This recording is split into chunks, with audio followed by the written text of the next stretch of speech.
కాంగ్రెస్ పార్టీకి రాష్ట్రానికో ధర్మం ఉంటుందా? ఒకే రకమైన కేసులు రెండు రకాలుగా వ్యవహరించడం కాంగ్రెస్ పార్టీకే సాధ్యమవుతుందా? ఒక స్టాండ్ను తీసుకోవడంలో కాంగ్రెస్ పార్టీ ఎందుకు వైఫల్యం చెందుతున్నట్లు? తెలంగాణకు ఒక నీతి, ఢిల్లీలో మరో నీతిని హస్తం పార్టీ ఎందుకు అవలంబిస్తున్నట్లు? ఒకటే కుంభకోణం. వారికి అనుకూలంగా ఉన్న వారిని అరెస్టు చేయొద్దంటారు, వ్యతిరేక పార్టీకి చెందిన వారిని అరెస్టు చేయాలంటారు. అసలు వీరి మస్తిష్కంలో ఏమున్నట్లు? లిక్కర్ కుంభకోణం కేసు ఏడాదిగా దేశవ్యాప్తంగా సంచలనం సృష్టించింది. ఎక్కడో మొదలై మరెక్కడో దాని లీకులు బయటపడ్డాయి. ఫారెన్ లిక్కర్ విషయంలో ఢిల్లీ ప్రభుత్వం తప్పుడు విధానాలను అవలంబిస్తోందని కేంద్రానికి ఫిర్యాదు చేయగా దర్యాప్తు సంస్థలు ఎంటర్ అయ్యాయి.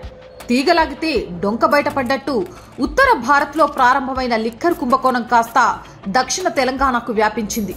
ఈ కేసులో మంత్రులు సహా మధ్యవర్తులుగా ఉన్న చాలా మంది అరెస్ట్ అయ్యారు. తెలంగాణకు చెందిన ఎమ్మెల్సీ కవిత సైతం ఈ కేసులో అరెస్ట్ అవుతుందని అప్పట్లో వార్తలొచ్చాయి. ఏ కారణం చేతనో ఈడీ అధికారులు కవితను విచారణ చేశారే కానీ అరెస్టు చేయలేదు. ఇక అప్పటి నుంచి బీఆర్ఎస్ బీజేపీ ఒకటే అనే ప్రచారాన్ని కాంగ్రెస్ శ్రేణులు చేస్తూ వచ్చాయి. అందులో సక్సెస్ సైతం అయ్యాయి. విచారణకు రావాల్సిందిగా బీఆర్ఎస్ ఎమ్మెల్సీ కవితను ఈడీ గత ఏడాది కోరింది. ఈడీ విచారణకు కవిత హాజరై తనకు తెలిసిన విషయాల్ని ఈడీకి తెలిపింది కవిత. కానీ కేజ్రీవాల్ మాత్రం ఈడీ ఎన్నిసార్లు నోటీసులు ఇచ్చినా కనీసం హాజరవడం లేదు.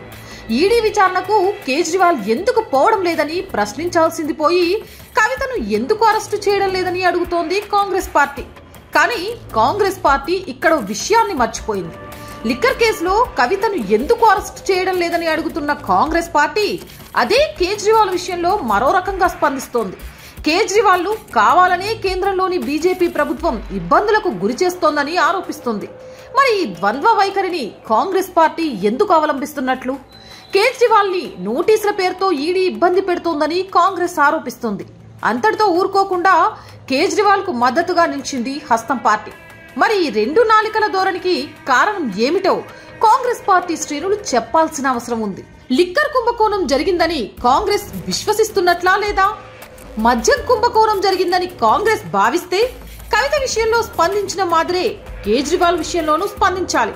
అలా కాకుండా కవితను అరెస్టు చేయాలని చెప్పడం, కేజ్రీవాల్ ని ఇబ్బంది పెట్టొద్దనడం అంతుపట్టని విషయం. ఒకే కేసులో రెండు ప్రమాణాలు పాటిస్తున్న కాంగ్రెస్ పార్టీ ఇప్పటికైనా తేరుకోవాలి.